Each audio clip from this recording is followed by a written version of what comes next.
আসসালামু আলাইকুম। কি অবস্থা সকলের? আশা করি তোমরা সকলে ভালো আছো। আজকের ক্লাসে আমরা শিখব পার্সন। এই কথাটা শোনার পর তোমরা বলতে পারো যে পার্সনের মতো এত সহজ একটা টপিক আলোচনা করার কি দরকার? কিন্তু আসলে এই টপিকটা খুবই সহজ হওয়ার পরও এটা সম্পর্কে আমাদের বিস্তারিত ধারণা নাই।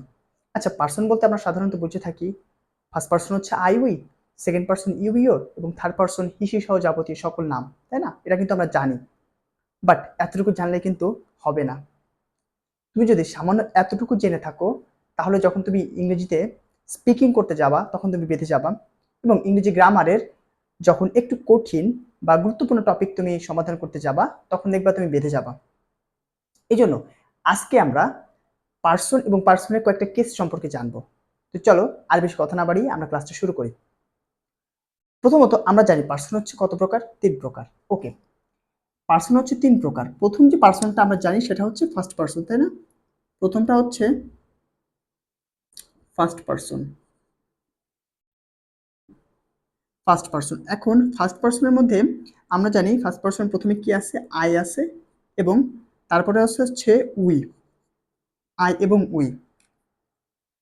ওকে, তো দেখো আমি আজকেরা একটা পার্সনের 3টা কেস সম্পর্কে তোমাদেরকে বলবো।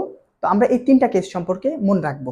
যেমন প্রথমে দেখো ফার্স্ট পার্সন আই, এটা কি আমরা বলতে পারি না, এটা একটা সাবজেক্টিভ কেস। আচ্ছা আমি বলে নিই, আমরা 3টা কেস সম্পর্কে জানবো আজকে। একটা পার্সনের একটা হচ্ছে সাবজেক্টিভ কেস, একটা হচ্ছে পসেসিভ কেস, আর একটা হচ্ছে অবজেক্টিভ কেস। এই 3টা কেস সম্পর্কে আমরা আজকে জানবো। দেখো, সাবজেক্টিভ কেস সম্পর্কে জানবো, একটা হচ্ছে সাবজেক্টিভ কেস সম্পর্কে জানবো, আর একটা জানবো হচ্ছে পসেসিভ কেস সম্পর্কে, আর একটা জানবো হচ্ছে আমরা অবজেক্টিভ কেস সম্পর্কে। অবজেক্টিভ কেস সম্পর্কে, ওকে। তো খেয়াল করে দেখো, প্রথমত কি আছে? প্রথমত হচ্ছে আই, আমরা জানি এটা ফার্স্ট পার্সন, তাই না? আই আই হচ্ছে একটা সাবজেক্টিভ কেস এবং এটার পসেসিভ কেস কি হবে জানো? এটার পসেসিভ কেস হবে হচ্ছে মাই, এবং এটার অবজেক্টিভ কেস হবে হচ্ছে মি। সো আমরা যদি শুধু জানি আই হচ্ছে ফার্স্ট পার্সন তাহলে কিন্তু হবে না, আমাদেরকে একটু ডিটেলে জানার চেষ্টা করতে হবে যে আই ফার্স্ট পার্সন, তবে এটা হচ্ছে সাবজেক্টিভ একটা কেস। এটার পসেসিভ কেস কি হবে? মাই, এবং এটার অবজেক্টিভ কেস কি হবে? মি। ওকে, তো চলো উই হলে কি হবে? উই হচ্ছে সাবজেক্টিভ কেস। উইয়ের ক্ষেত্রে হবে, পসেসিভ কেসের ক্ষেত্রে হবে আওয়ার, এবং অবজেক্টিভ কেসের ক্ষেত্রে হবে হচ্ছে আস। আচ্ছা, এটা ফার্স্ট পার্সন গেল, আমরা ফার্স্ট পার্সনকে আলাদা করে ফেলাই। ওকে, এটা ফার্স্ট পার্সন শেষ। এবার আমরা সেকেন্ড পার্সন, তাই না? সেকেন্ড পার্সন,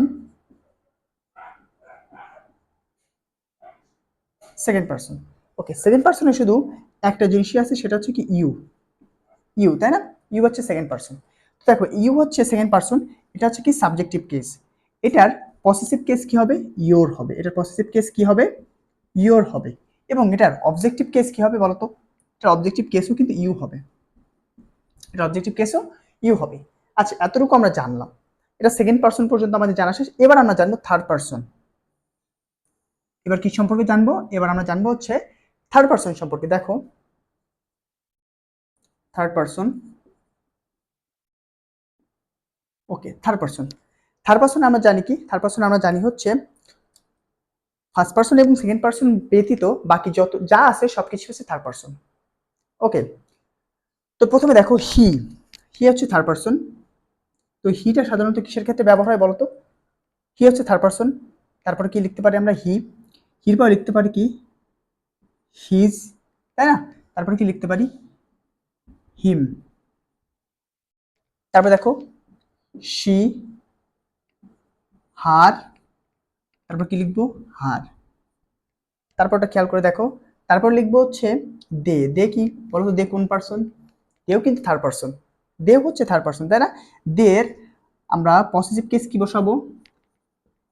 দেয়ার। আর এটার অবজেক্টিভ কেস বসাবো দেম। তারপরটা দেখো, তারপরটা খুব গুরুত্বপূর্ণ, হু। হু, তারপরে এটার পজিটিভ কেস যদি আমরা বসাই তাহলে সেটা হবে হুজ, আর এটার অবজেক্টিভ কেস হবে হুম।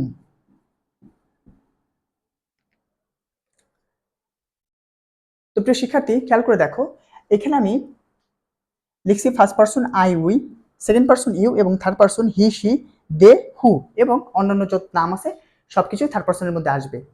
ওকে, কিন্তু খেয়াল করে দেখো আমি কিন্তু শুধুমাত্র এগুলোই লিখিনি, আমি পাশাপাশি কি লিখেছি দেখো, আমরা এখন থেকে তার পাশে আমি এর পসেসিভ কেস সম্পর্কে লিখেছি এবং অবজেক্টিভ কেস সম্পর্কে লিখেছি। একটা জিনিস খেয়াল করে দেখো যে এখানে আয়ের এবং উয়ের, তারপর হচ্ছে ইউ হি শি দে হু, এই সবগুলা কিন্তু আমরা সাবজেক্টিভ কেস হিসেবে ব্যবহার করব।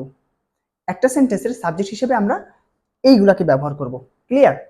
তারপর খেয়াল করে দেখো অবজেক্টিভ কেসে কি লিখেছি আমি, me us you him her them whom, এইগুলো কিন্তু একটা সেন্টেন্সের অবজেক্ট হিসেবে ব্যবহার হবে।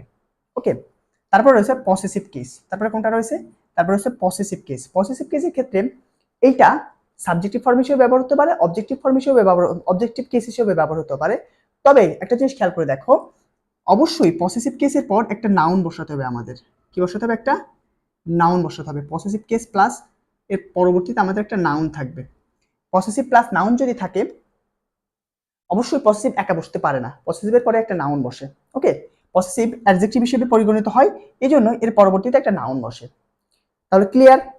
তো আশা করি আজকের ক্লাসের মাধ্যমে তোমরা পার্সন সম্পর্কে একটা বিস্তারিত ধারণা পাবে। শুধুমাত্র পার্সন নয়, এবং একটা পার্সনের আমরা 3টা কেস সম্পর্কে জানবো, সাবজেক্টিভ কেস, পসেসিভ কেস এবং অবজেক্টিভ কেস।